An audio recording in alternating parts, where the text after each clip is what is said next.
Howdy, everybody. I'm Susan with Two Chicks with Hiking Sticks. I'm Monica. And today, well, every day, we cover the natural, historical, and cultural things around us. Yes, we do. We sure do. It's with excitement and wonderment that today's episode, actually, it'll be a two-parter, but the first part is really kind of cool because it'll be about the experience of Glacier Bay National Park. Please elaborate. Well, I think Glacier Bay National Park, if you've never been, this episode's really about the experience of going to Glacier Bay. I have never been. Because it's in Alaska. I've never been. It's like in Alaska, like west of Juneau. So if you know where Juneau is, like someone once told me up there in Alaska, you kind of do a thing like this. This is Alaska. Aleutian Islands. Then you have like Nome, whatever, right? Mm-hmm. But yeah, so it's this part over here where Juneau is. Mm-hmm. It'll be significant when we get to logistics and how you get there. But Okay. so covering Glacier Bay National Park, it is one of, I believe there are 7 parks in Alaska, national parks in Alaska. The cool thing about, in fact, I think almost all of the parks in Alaska are national parks and preserves.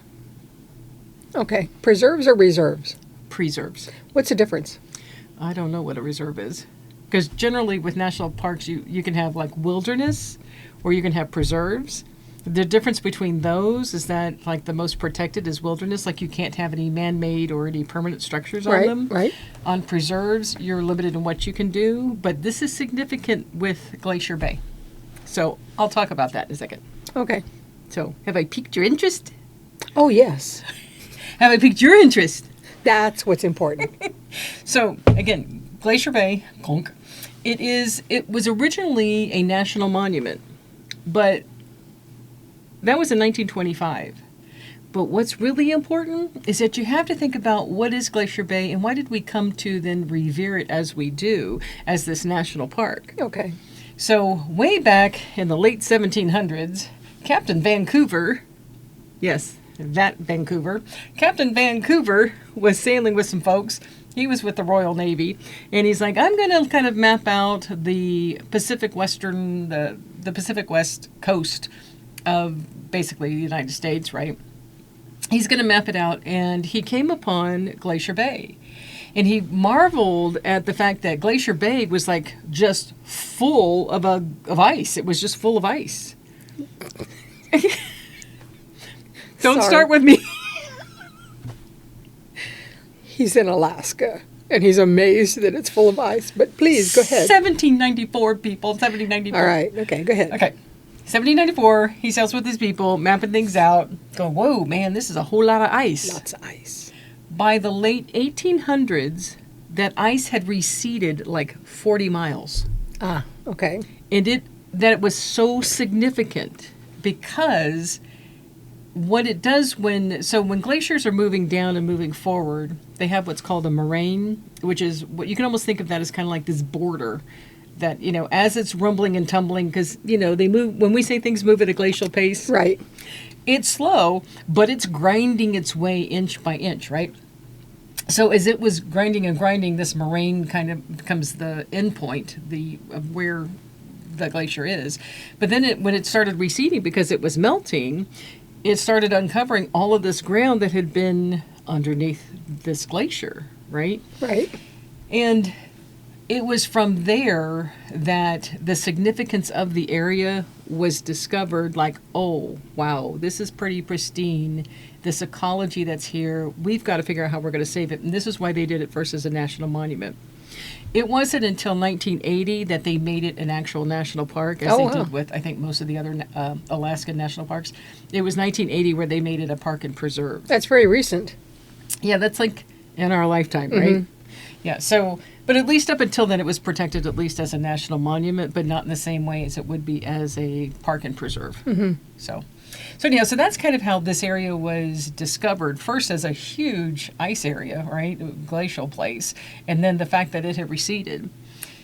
Now, part of the experience of going to Glacier Bay is getting out on a boat and going to go see the glaciers, because plenty of that to do. Understanding then what the history is of it and how much they have receded over time. And again, they really talked about this 100-year period, basically between 1794 and the late 1800s, where it receded to 40 miles, the fastest we'd ever seen it recede. That it's important to kind of understand what's happening out in that area in Alaska, right? Because we think Alaska is just snow-covered and full of ice, but it's actually not. But Tell me again the years, the span of years before it receded. so 1794 to the late 1800s. Okay. So Yeah, about 100 years, maybe? About 100 years, Okay. yeah, that it receded Right. that 40 miles. Okay. You know, so that's kind of like the natural world of Glacier, right? But if you talk then about the cultural world of Glacier Bay, you have to talk about the Tlingit, which Right. the Huna Tlingit, that's a clan of the Tlingits that were in this area when, long before, it was this huge glacier. When that glacier pushed forward and became what Captain Vancouver saw, it forced out the Tlingits. Like, they were escaping it. They described it as they were really kind of running from it. I mean, we don't really know. We just know that there was the movement of this glacier down and through Glacier Bay that forced the Tlingits to move fast, like get in their canoes and row away, to get away from this fast advancing glacier. Now, you never know if that's factually true Right. or if it's just part of the story Or that relative to happens. time. We do know that it did force the removal of the Tlingits. Sure. And so, again, when I think about Glacier Bay, it's understanding this part of it. It's the culture of this area. It's what happened, just from the glacier standpoint. So when it's forcing these folks away from Glacier Bay, they had to go down to they canoed down to what is called Huna, Alaska. How did they do it? As opposed to kayaking, they canoed. Did you crack yourself up over there? Like there's a big difference between kayaking and canoeing. Oh, no. It's the same. Now that I think about it, I was rowing. It's rowing. I wasn't even canoeing, You were supposed to be kayaking. but I wasn't kayaking. Sorry. Go ahead. Yeah, they were canoeing their way out of the bay to get to a safe place. And so they get down to Huna, Alaska. And they stay there, and then, but of course, like we said, in the 100 years between 1794 and the late 1800s, the glacier receded. Right. But then we all start to discover it and go, wow, this is a really cool place. This is really kind of neat. Because remember, late 1800s, and in 1925, we made it a national monument. Right. So somewhere in that time, we were like, ooh, this is really cool. And the reason that it was cool is because, and you learn about this when you go to Glacier Bay, you learn about how as the glacier receded and exposed the ground and exposed the, rock and pebbles and things of that nature, that eventually kind of became lichens were growing, moss, whatever, that eventually comes into, they started growing hemlocks and spruce, that you start creating this whole ecology, this whole ecological system out there. Right. And you can see how life became life.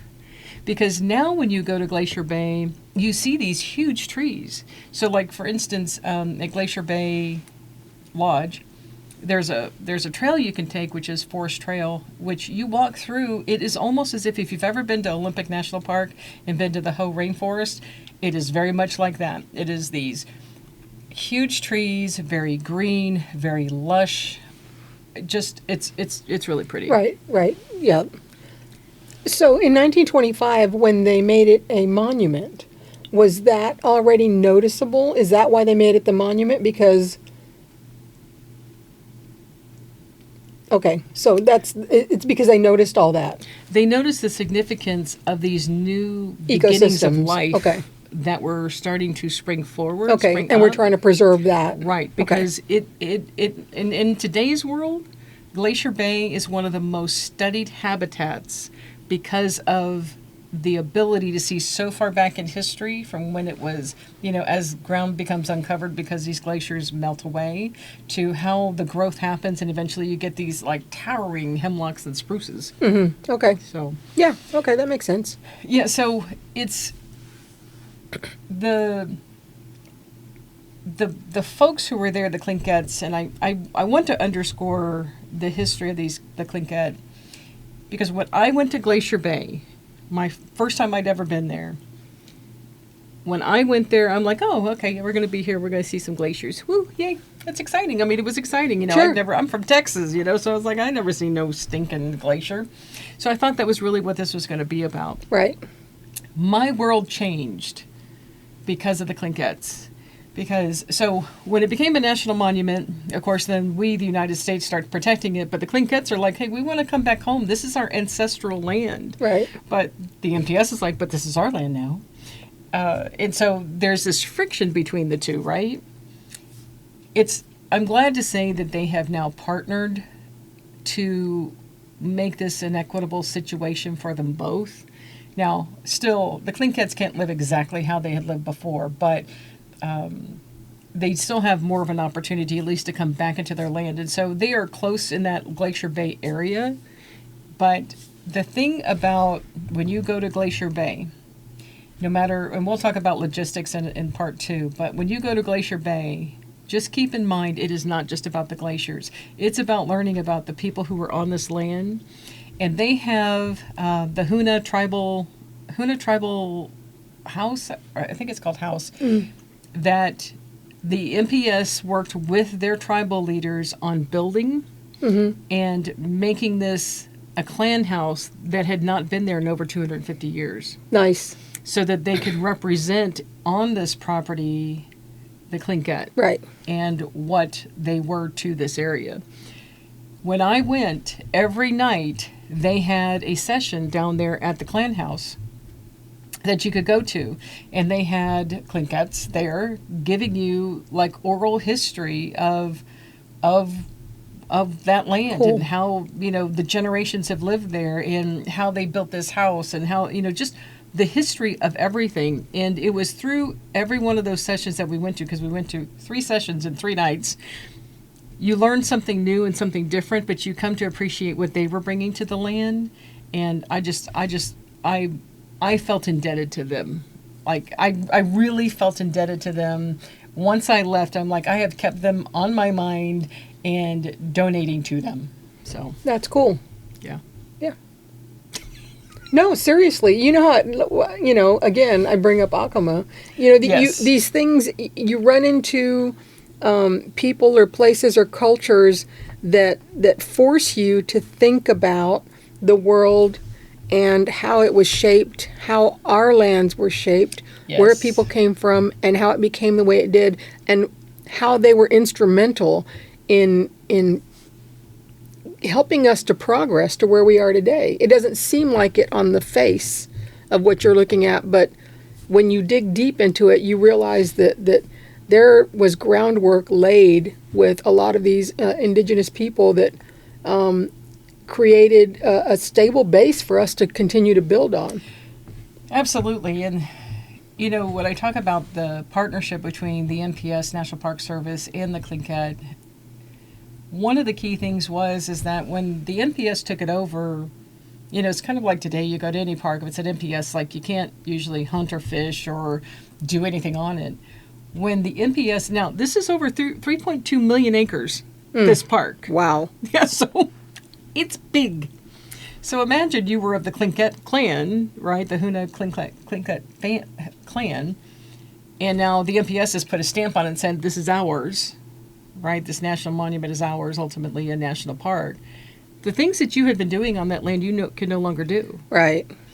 And so when they used to fish, or, pick the berries or use the land as they would use the natural resources. Right, the natural resources, right?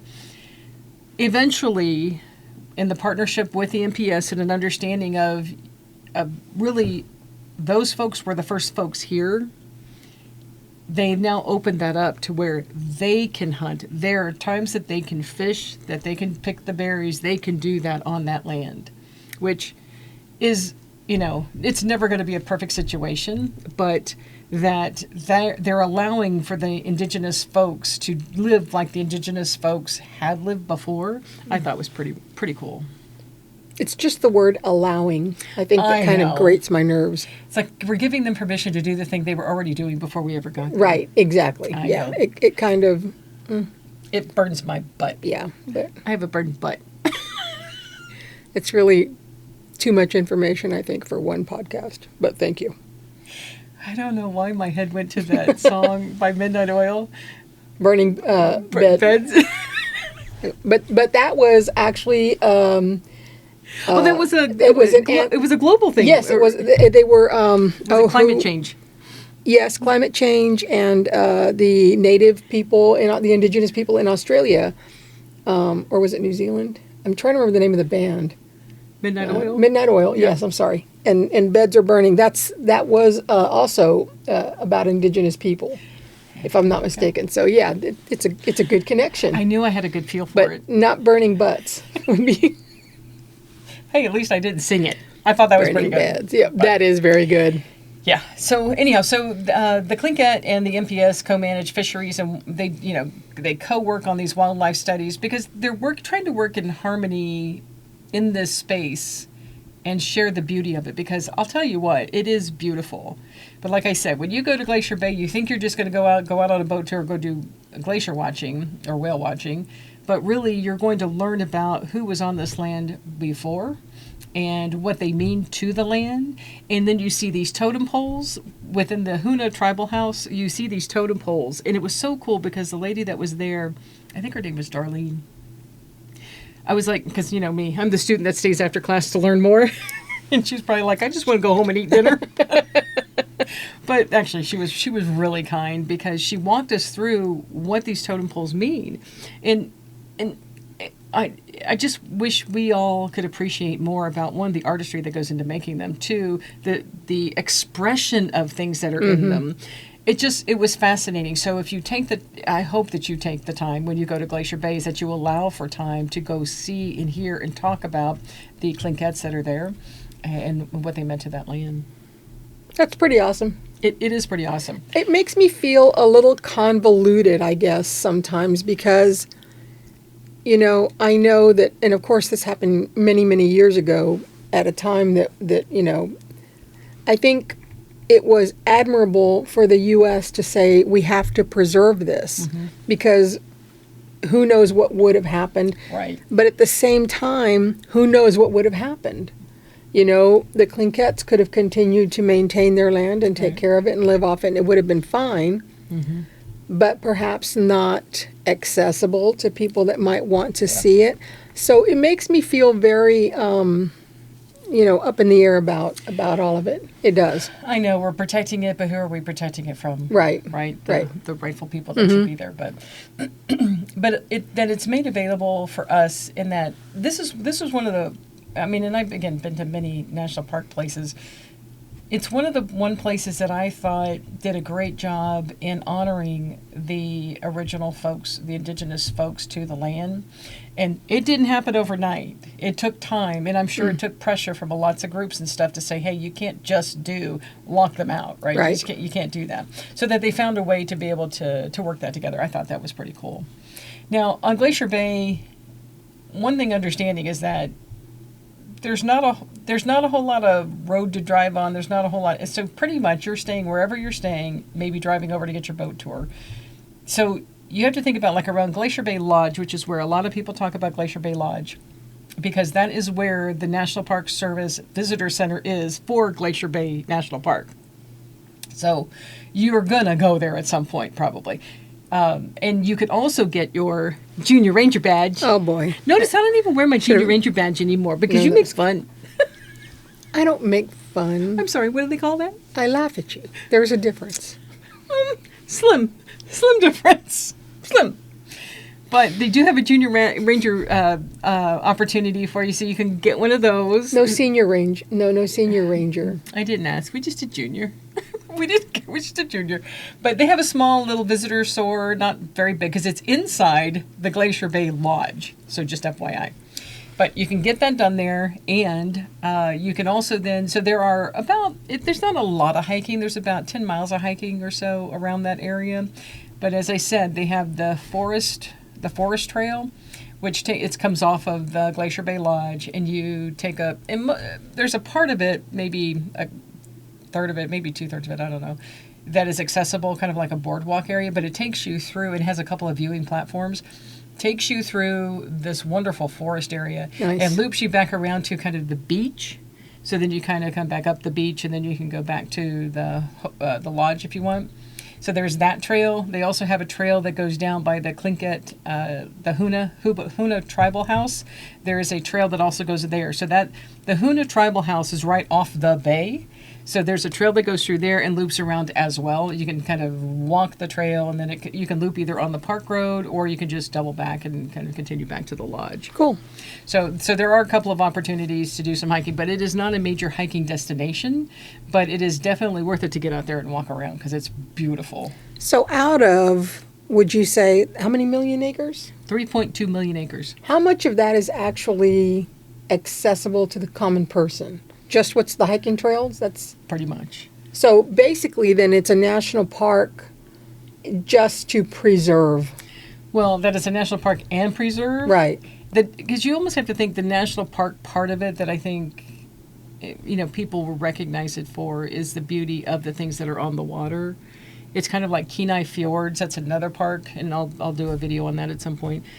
That the majority of what you're going to see is on the water. It's not on land, so it's a small spot that's on land. Mm-hmm. Or like Biscayne Bay or Biscayne National Park. Same thing. 90% of it is water. Right. There's not much that's land. So a lot of it's not accessible.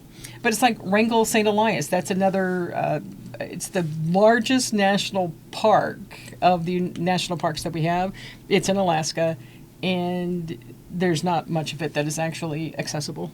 Okay. But it's preserved land, which is what's most important, Right. because you will see all sorts of animals out there that are it just reminds you that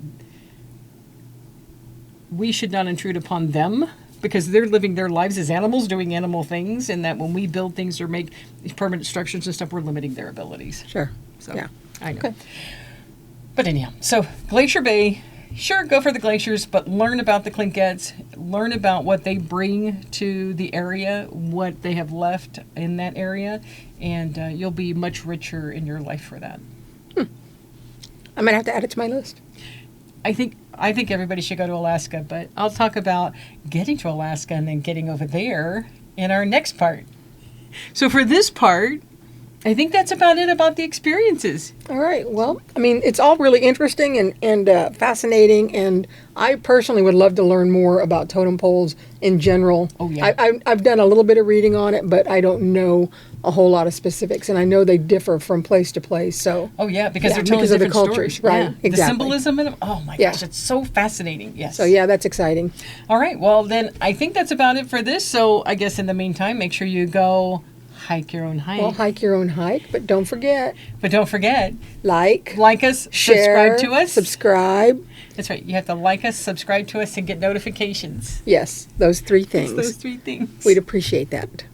Now you want to go. Now you can go hike your own hike. And stay tuned for part 2. I'm going to talk a little bit more about the logistics about getting to and getting around Glacier Bay. All right? All right. All right. See y'all later. Bye. Bye.